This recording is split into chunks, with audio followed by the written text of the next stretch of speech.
Hello, welcome to Thehayteamtv. There's the retards. They're the weirdest running creatures on this planet. But they are very what's the word? Curious. They're so curious they just follow around. But it's a bit annoying because they're always in the way. Anyway, I've just got back from another delivery. Not like, you know, same old, same old. Adam is up in the distance. If you see the RTV up there, he is just been off and made a tool so we can up the water pressure to get water up by a cold room, so we can wash the cold room out. With beef coming back and venison coming in, for some reason the water pressure got so low we couldn't get water up in the shed to basically completely wash it down. So I think the plan is to wash that down, completely disinfect it. I finally just had my notification my parcel arrived.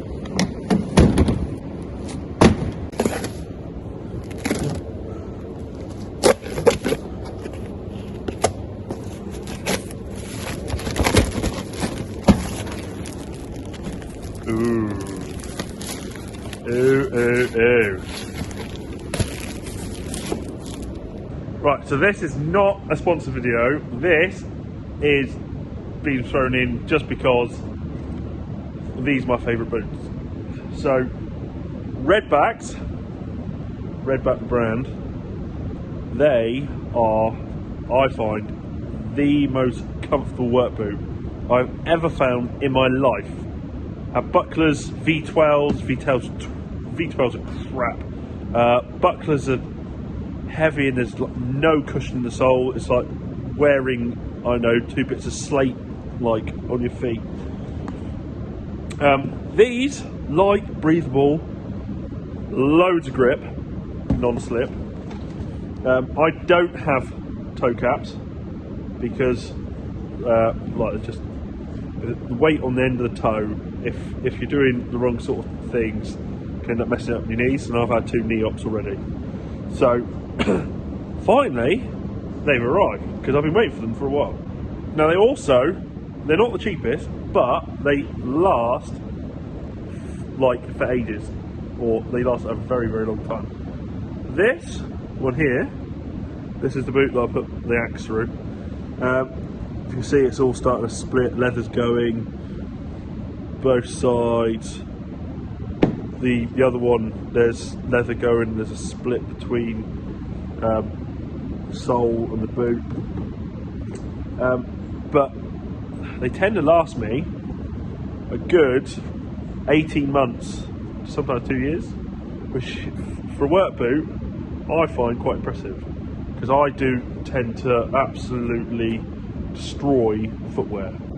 Fit like a absolute glove. Well, it's a boot really, but you know what I mean. The thing with work boots is, we're in them, like in ag, so much. I personally think having a really comfortable boot is a highly important thing. Also, functional boot. These are, as I said, super comfy. They're pretty much waterproof for the first 6-7 months, and like, I'm not gonna lie, I do forget to dub them. I might do it once in a pair of boots lifetimes, but most of the time I kind of forget. But now we're in the breaking in part, which is the best bit. So I might end up having achy bit on my feet for a day, but then they'll be alright. So, but the problem I have, not like with my feet, is I broke my right foot once, so I've got like a lump of bone. No matter which boots I have, it'll rub on the leather. So it's something I just got to go through. But just the main thing is, these are so light, and they're one of the only boot companies that I know that actually do half sizes. Because if I bought a pair of bucklers, I've got to have a size 11. Same with V12s, JTB boots, anything. These are like half sizes. which then they just fit even better. But as I don't tend to wear welly boots very often, maybe once in a blue moon if I have got to go somewhere that's really, really wet or something like that, that's the only time I wear welly boots. I'm literally in these all the time. Because I spend most of my time in a bathing suit on a dry floor. Walking up and down, round and round, stacking pallets or forklift, so I don't need welly boots. So as I had a new purchase, I thought I would just share that with all of you. What boots do you guys wear, recommend, or any gripes or problems you've had with boots in the past? If I have any boots, they'll be Dunlops, which, you know, football boot. I don't know if it's Dunlop Landmaster, or there's Landmasters as well. I'm not so on the point with wellies, but when it comes to boot boots like these, red bags aren't brown for me. But like, this is a sponsored video. I'm not telling them to go out and buy whatever. You buy whatever you want. It's just what I like to wear. But also, the ones I like to wear is redbacks do two types. So they do like a dark grey pair, which have like a strip going down there, and then that spreads out into the toe piece. These ones, the ones with a triangle sort of bit stitched in there, and I don't know why. Like, well, it's because again I broke one of my feet, and these I just find these comfier. So don't know why. The other ones were still awesome. I had many a pair of them. I accidentally bought a pair of these about 2 years ago. Well, the other pair was the first pair I had like this, which I bought 2 years ago, and now they're starting to leak water and they've got holes and they kind of come to the end of their life, if you know what I mean. But they lasted, I think 2 years is quite a long time for a boot. Again, you guys tell me how long a work boot should last. So now in my new boots, this is end of the day now. I've been baling for 4 or 5 hours, Charlie, so a little bit of something different. And I thought we'd come and have a little recce up with what the chickens have been up to. Now, I don't know if you can notice everything behind me. Those of you with sharp agricultural eyes, oh, I got a cold. Those with sharp agricultural eyes, you'll be able to notice the difference in colours. So if you can see, there's like a pale line closest to me, and then the other side of my finger there, it goes sort of darker green. They haven't been on that yet. They've been on this area that's been, you can see behind me, that's been worked. But where we've had chafers, because as long as the soil is loose enough, they seem to be digging like crazy. So when they find one, right, I'll flick you guys around a minute. So when they find a little pocket of them, they seem to be going absolutely nuts for them, right? And then as soon as they don't find any, they sort of give up in that area. Here's another section that they found a pocket in, but see quite how deep the chickens are digging. Like, that's like 2 inches. Now I know what some of you are going to sort of say or suggest. Oh, you're going to make you feel a hell of a bumpy. Yeah, well, you know, maybe. But what we will do is this will get harrowed, which will level it out a little bit, and then it'll get rolled. It'll be a bit pitty, maybe, but the size that agricultural tyres are now, especially ours, like the rolling radius is huge, so it's not going to be as bumpy as you think. If you've got slightly older tractors with narrower wheels or smaller wheels, yeah, then it's going to be bumpy. But I'm quite happy with what they're doing at the moment. Now, come over closer to them all. They're all fairly happy. There's some activity over there at the moment. They all seem to be poised there, scratching around, so possibly something in there. But I have noticed the more that, because they've only been here a couple of weeks, but the more they're getting into it, they are, once they find them or find one, then it's like all hell breaks loose in that area. So that is very useful.